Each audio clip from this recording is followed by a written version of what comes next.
another one of my videos. So, you want to know secrets of going fast and speed, eh? Well, follow this, the 100 mile an hour TS1, and you'll see lots of secrets and tips on going fast. Okay, into this new video. We can put our top end together now on this TS1 build.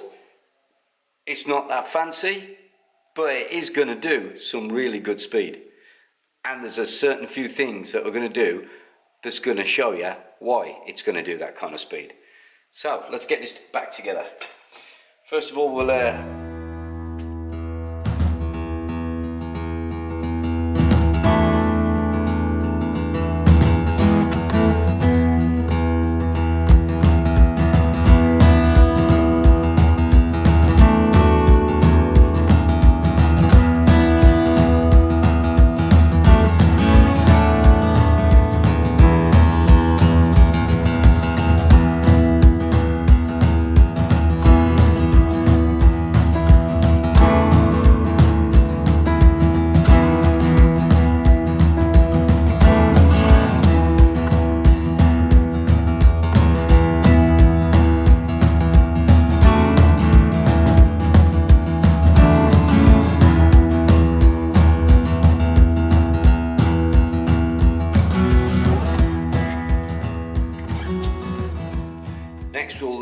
we'll fit our piston that's ready to go. So we'll put the top on that. Hang on, I just gotta wipe my hands off. You'll find out in this series of videos that it's not all about money to get a fast bike. Right, we've got our piston ready. Let's have a look. Ring pegs in position. Okay, small end. We'll put some two-stroke on this little baby. Do a little dosing. Down me. Good. Just coasting a two-stroke on our small end bearing. Okay. Gudgeon pin. Smear a two-stroke on that. And it should push straight in really easy. We've already put the one circlip in, so beautiful. Now we're just going to drop the other circlip in, which I just use this little pokey tool that I've got with a little hook on the end, and it works quite nicely. So I'll just drop that in position.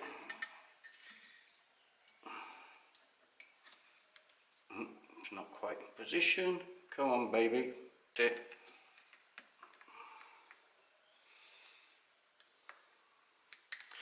Always give them a good inspection all the way around. Make sure they're fully in position. We never want one of those coming out. Right, this is ready to slide on now. We're going to put a little bit of lubrication on our piston and our rings. And dab that round. Get that into your piston rings nicely. It'll work its way in. Take that off. And some in our bore as well. Nice little fingerful of oil through our cylinder bore. A little bit more. Doesn't want to go yet.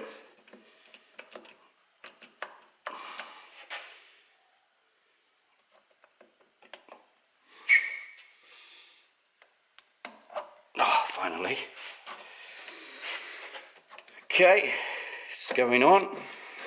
We just have to pop this ring down a bit as it comes to the port there. Come on, baby, because they just snag. That's it, go on.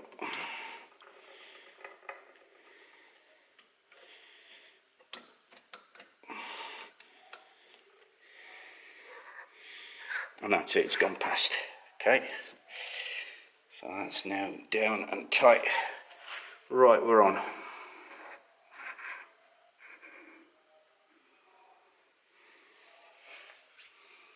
Yes, I did have some success with the TS1 way back in 1994 at Avon Park, where I was the fastest Lambretta overall, the fastest overall, and fastest street class. I walloped everybody. And here's the trophies to prove it. Those rings would give me a bit of a problem to get in, but there was only going to be one winner. That was me. It was going on. So that's on now. We're going to get the head on next. So I've got me 2 gaskets that we've already set up. So they will need some sealant on them. I'm going to use... Where is it? There we go. A lot of the time I just use Loctite. Just normal Loctite on there. Medium strength or high strength Loctite to create a seal, but as I've got double gaskets this time, I'm going to go for this copper silicon and give this a whirl. So this should do it as well, because this is high temperature. So we're going to give this a smear. I've got a few blobs in here, that's got to come off. Get rid of that.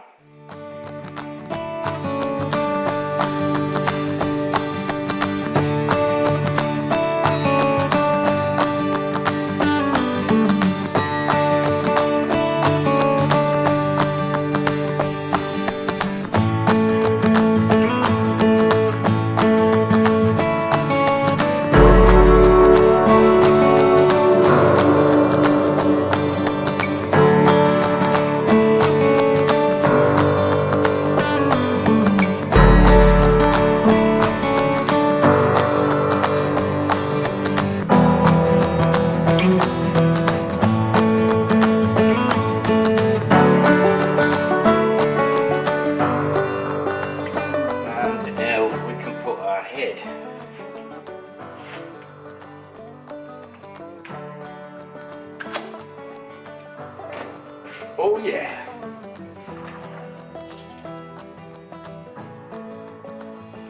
Right, better find some washers. Right. Okay, nuts on, washers on.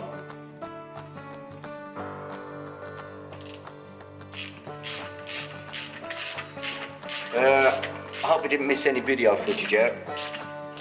I mean, as I was saying, TS1s, there's no reason why we can't get really good speed out of the TS1. But things that you have to think about are gearing. Now gearing is very important, so we'll be looking later in another episode maybe at Cassidy's gear table and having a look at the gearing that we're going to be using. We're running a Cyclone 5-speed gearbox in it, but we've got to select the right sprockets for it. Now the only drawback with the the Cyclone 5 is that you've got 5 gears. Is it an advantage or disadvantage? Because the disadvantage is you've got more friction and more resistance, because now you're turning 5 gears, you've got 5 gears meshing, that adds resistance on your gearbox, so it makes it harder for the engine to turn. The less gears you've got, the less mass you're rotating, and the less friction you've got. Oh yeah, so you have to think about that. Is the advantage of that extra gear an advantage, or is it a disadvantage through the extra weight? All has to be weighed up. And extra drag. Okay, we better get our torque wrench out now. Right, this is where it can all go wrong. If we strip a thread or something. Hopefully we don't. That one's already down. There we go.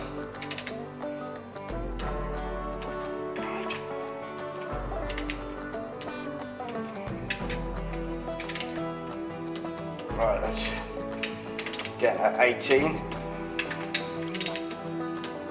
Yeah. Right, we'll readjust it now to 22.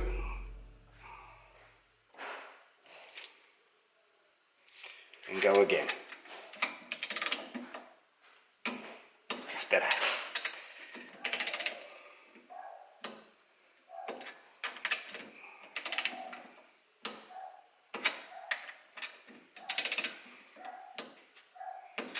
And that's our head torqued down and done.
Right, as you can see, we're using a V-Force 4 reed block. Now the advantage of using these reed blocks, these W reed blocks, is basically they double your reed area. Rather than having a single V, you've got a W shape. Therefore you've got 4 reeds instead of the 2.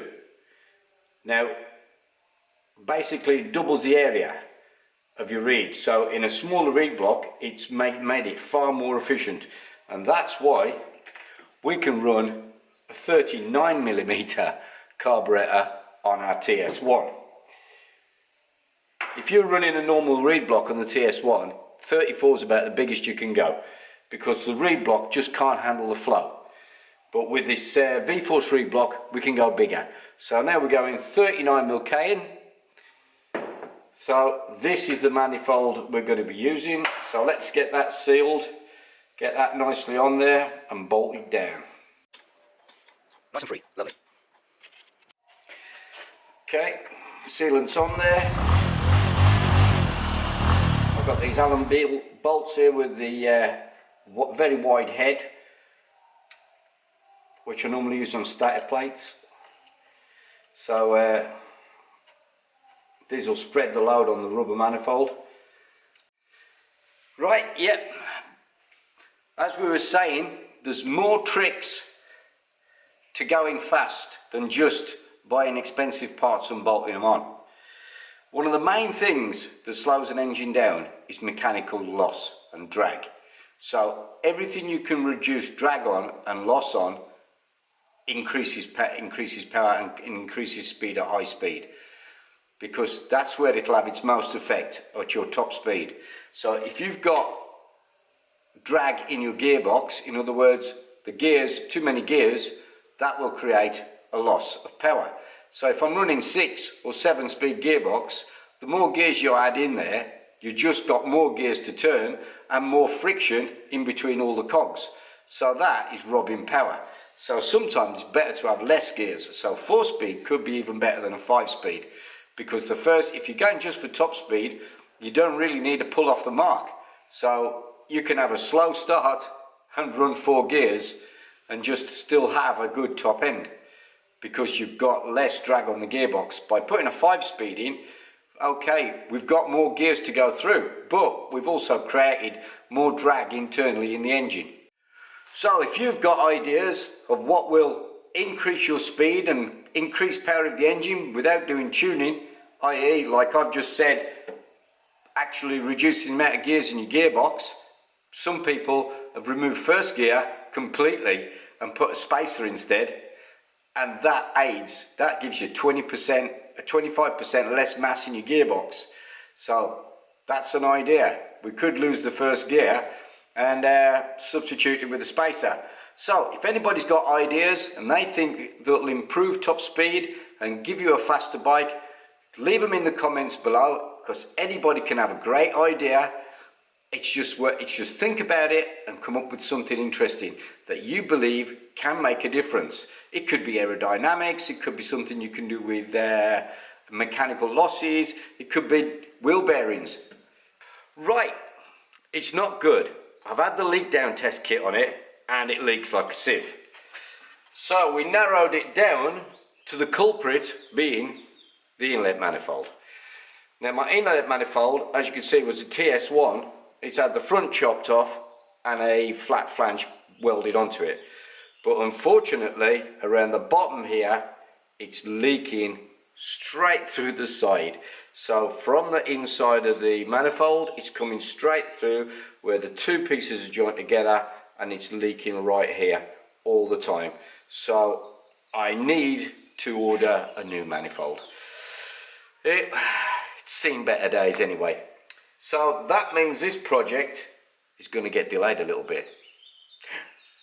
Sorry everybody. These things happen. That's it. Well everyone, thanks for watching. Do subscribe and like my channel and share with your friends, and don't forget, ding that little bell to get all my notifications. But my apologies, faulty part. That's what happens when you're using old parts and you don't know really that they're 100% correct. So it's come out in the leak down test, so I'm just going to have to order a new manifold. So I think I might maybe get something nice. Let's have a look. Okay, see you all later.